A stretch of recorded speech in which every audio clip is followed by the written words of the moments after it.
Part of being a WWE fan is accepting the danger that other people will mock you for your chosen hobby. To be honest, sometimes we can't blame them. This is a company that has produced Katie Vick, an old woman giving birth to a hand, and a match between John Cena and Kevin Federline where Britney Spears' ex-husband actually won. Sometimes though, a moment is so embarrassing that you can feel people making fun of you who aren't even there. These 10 instances all serve as a stark reminder that, for the longest time, WWE was overseen by an out-of-touch billionaire who wouldn't know good taste if it slapped him in the face. I'm Adam Pacitti from Cultaholic Wrestling, and these are the 10 biggest WWE cringe moments. Join us.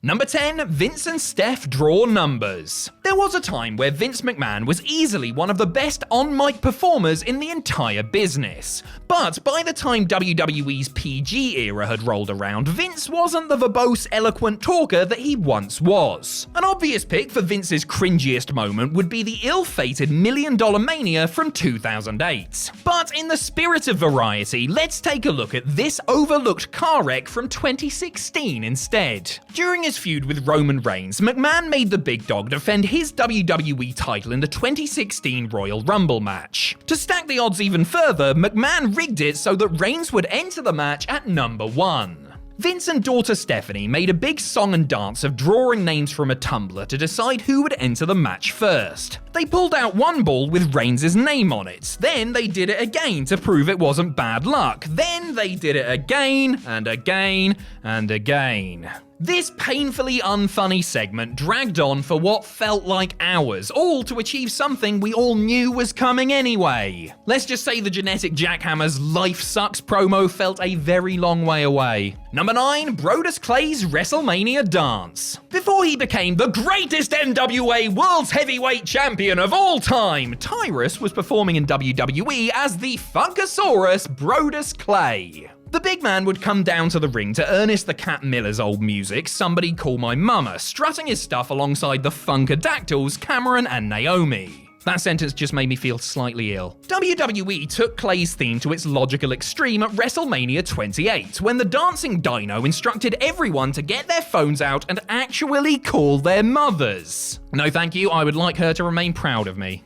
Who am I kidding? Clay called his mother and discovered that she was actually at the stadium. This led to a woman in very obvious prosthetics and grey wig coming out on stage and dancing to the song. She wiggled, she jiggled, she waved her enormous fake bottom around for all to see. Somewhere in heaven, Andre the Giant was watching this and thinking, this is what me and Hogan at WrestleMania 3 led to. It was embarrassing, it was unnecessary, and it wasted valuable minutes at the biggest show of the year. Funk might have been on a roll, but this segment definitely wasn't. Number 8, Natalyas flatulence. Natalya is WWE's longest-serving female performer ever, which is remarkable when you consider some of the utter rubbish they've put her through over the years. The daughter of WWE Hall of Famer Jim the Anvil Neidhart once got saddled with a gimmick so embarrassing I'm surprised she ever showed her face in public again, yet alone kept turning up for work. In 2012, the Queen of Hearts was given the character of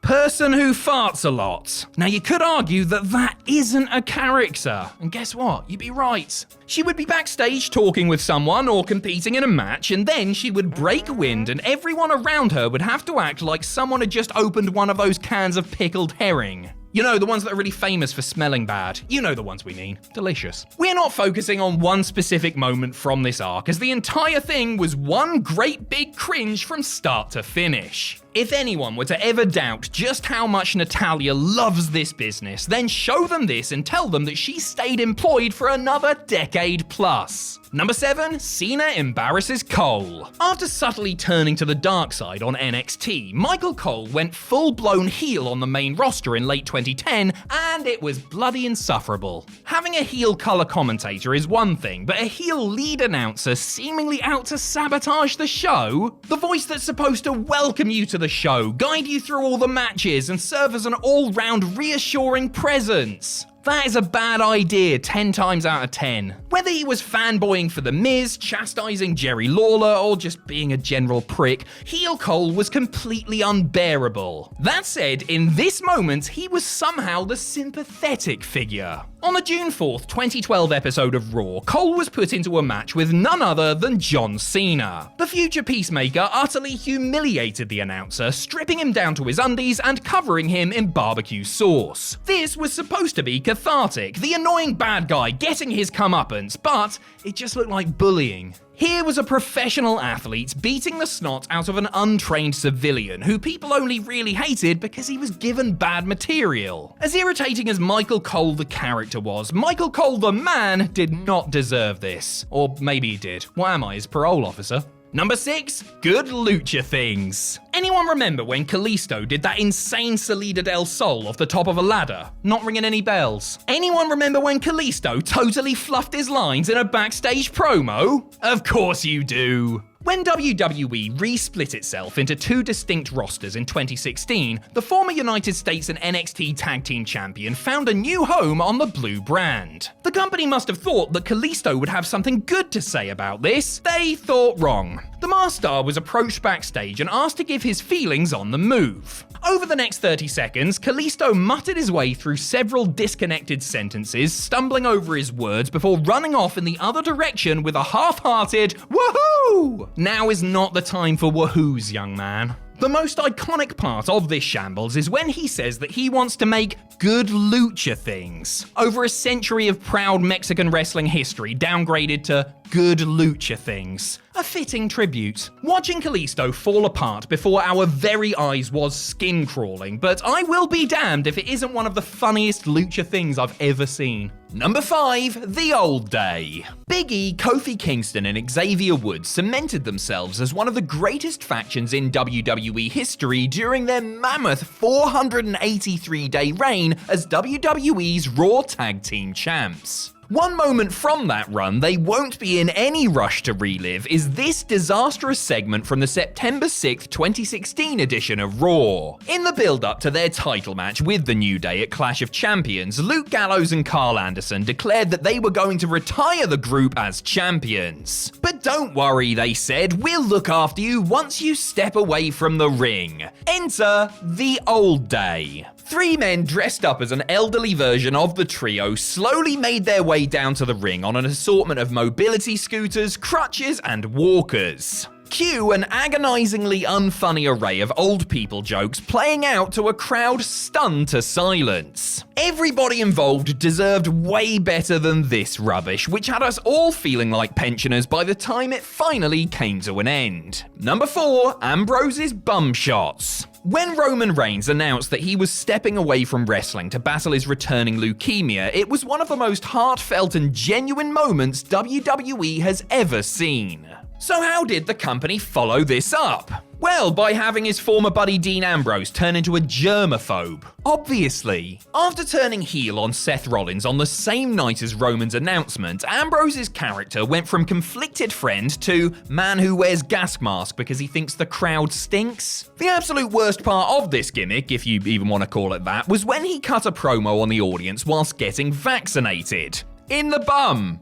He was getting vaccinated in the bum. Just imagine going up to the modern-day Jon Moxley and telling him he was doing a segment that involved him pulling his trousers down and taking a needle to the jacksie on live TV. He would legitimately try and kill you and then probably start bleeding everywhere. The cringiest part of this segment comes not from the absurd premise, but also the fact it was so closely linked to such a tender moment. Number 3, Sufferin Succotash. Before he was the ultra-suave, super-cool tribal chief, Roman Reigns was a bland babyface to many that WWE tried to force down our throats like we were a baby who wouldn't eat our dinner. Here comes the arrow, Reigns! WWE's heavy-handed promotion of Roman was one thing that put people off, but they also didn't help him by giving him some truly awful lines of dialogue. He once referred to Sheamus's genitals as tater tots with all the panache and sophistication of an 8-year-old shoving crayons up their nose. But nothing will ever top the time he quoted Sylvester the Cat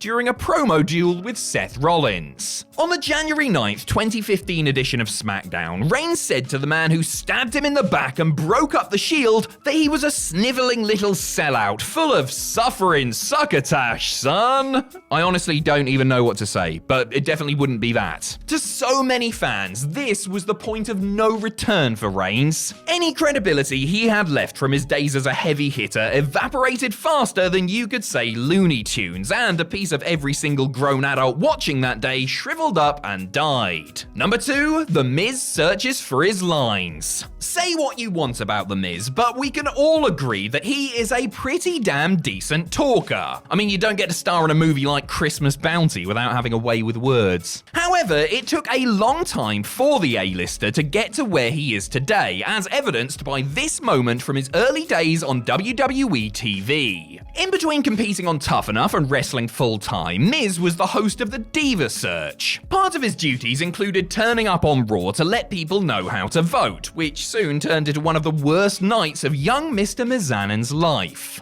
After initially stumbling over his words, he then completely pooped the bed and forgot everything he was supposed to say. He frantically switched between telling the audience where to call, how to text, how to vote online, never actually finishing any of his sentences. All the while, the restless crowd booed this poor little dyed blonde deer in the headlights. It's truly painful to watch Miz go through this, but he did meet his wife through the Diva Search, so don't feel too bad for him. Number 1, Trish barks like a dog. Some of these moments have been funny, all of them have been cringe-inducing, but none have been as outright offensive as what went down on the March 5th, 2001 episode of Raw. At the time, Trish Stratus was the on-air mistress of Vince McMahon, and I must stress on-air for legal reasons. After growing tired of his much younger lover, again in storyline that is, Vince decided to humiliate poor Trish in front of a paying crowd. He commanded the future women's champion to strip down to her underwear before instructing her to get on all fours and bark like a dog. In terms of its mission statement to generate nuclear heat on McMahon, this worked a treat. But it was also horribly uncomfortable to watch and sent a very disturbing message. Yes, Trish may have gotten her revenge at WrestleMania, but was it really worth all this? Was it really worth a 25-year-old woman being degraded for an audience of millions? The answer is obviously no, and we could have all told you that when we were forced to sit through this horrifying moment. You can see why they left this bit out of a Hall of Fame video package, eh?